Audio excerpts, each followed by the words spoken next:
सचमुच कार्यकर्ताओं का अभिभूत होने वाले क्षण थे और शीर्ष नेतृत्व जब कहता है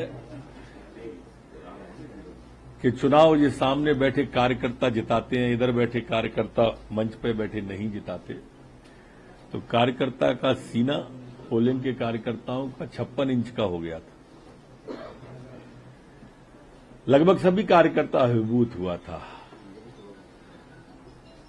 अमित शाह जी हमारी पार्टी के गौरव हैं। जिधर आते हैं उधर भाजपा की बयार चलने लगती है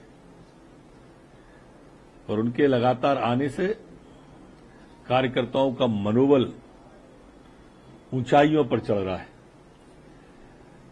देवतुल्य कार्यकर्ताओं को गढ़ने वाले हैं। आधुनिक भारत के लौह पुरुष हैं वो, और इसलिए हम सबको काफी अच्छा लगा। क्या मुझे अंजू का जो पूरा मामला चल रहा है अगर उसे लेकर के आपने जांच के आदेश दिए? अंजू का जिस तरह से पाकिस्तान में आओ भगत हो रही है, उपहार मिल रहे हैं, उससे कई संदेह जन्म होते हैं और इसलिए मैंने एसबी को, स्पेशल ब्रांच को निर्देशित किया है कि इसका सूक्ष्मता से परीक्षण करें कि कहीं ये इंटरनेशनल कॉन्स्पिरेसी तो नहीं है।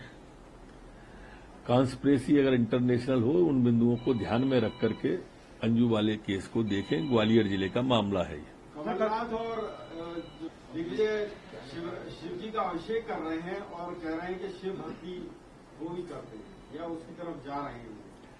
अच्छा, इनकी शिव भक्ति कैसी है आप देखिए कि महाकाल की सवारी को रोकने की बात कही तो एक शब्द नहीं फूटा, न इनसे न चचा जान से।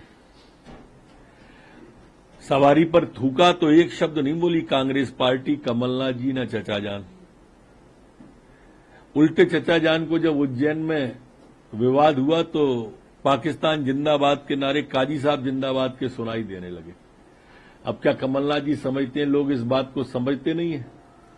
कमलनाथ जी, आपकी भक्ति पर सवाल तो यहीं से उठने लगता है। ये जो आप चुनावी स्वांग कर रहे हैं ना, ये पूरा देश जानता है, प्रदेश जानता है आप जिस तरह से अभिषेक करते हुए दिखते हो। सर, कल की आपकी पार्टी का मुद्दा क्या रहेगा सर चुनाव में? कल की बैठक के बाद चुनाव के मुद्दे स्पष्ट कर दिए गए हैं। हमारा मुद्दा तो हमेशा ही विकास रहने वाला है और विकास के आधार पर आज मध्य प्रदेश, जो कभी 15 साल पहले बीमारू राज्य हुआ करता था, 18 साल पहले कांग्रेस की जब सरकार थी, तो हमने बीमारू राज्य को विकासशील राज्य की ओर लाए और विकासशील राज्य को विकसित राज्य, ये मध्य प्रदेश को किया है। मध्य प्रदेश में जब 18-19 साल पहले कांग्रेस की सरकार थी तो बिजली कभी कभी आती थी, अब बिजली कभी कभी जाती है। वो सरकार थी जो 20 साल पहले कांग्रेस की, तब चारों तरफ में कहीं डाकुओं का आतंक था, कहीं नक्सली का था, कहीं सिमी का था। आज मध्य प्रदेश में न माफिया है, न सिमी है, न नक्सली है, न डाकू है। ये है मूल मुद्दे। आप उनसे तुलना करके देखो और भारतीय जनता पार्टी ने कितना बदलाव किया। गांव की बिजली अलग, खेत की बिजली अलग। ये भारतीय जनता पार्टी के राज में ही संभव था।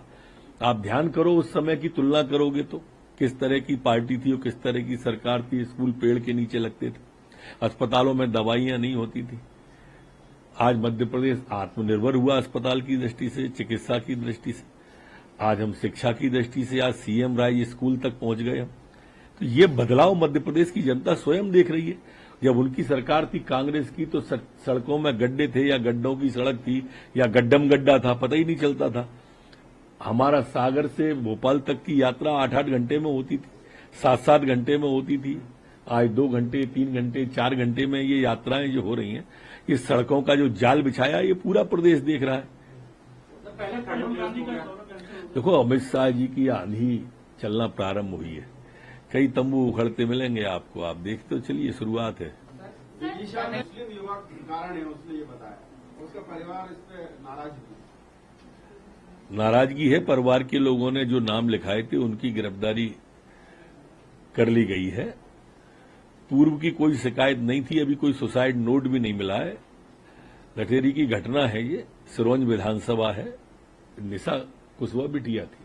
सर, कल का तबादला किया गया है, कांग्रेस आरोप लगा रही है प्रशासनिक जमावड़ा है और एक बार फिर से अधिकारी को चेतावनी दे रही, कह रही है तमाम अधिकारी संभल जाएं। और कांग्रेस देखो, जो कांग्रेस हजारों में ट्रांसफर 15 महीने में कर दे, वल्लभ भवन को भ्रष्टाचार का अड्डा बना दे, पूरा वल्लभ भवन दलालों से भरा रहे, आकंठ कांग्रेस भ्रष्टाचार में डूबी हुई पार्टी, ये चलने वाली सतत प्रक्रिया है, उस प्रक्रिया पर ही उंगली उठा रही है। ये सोच का और शोध का विषय है।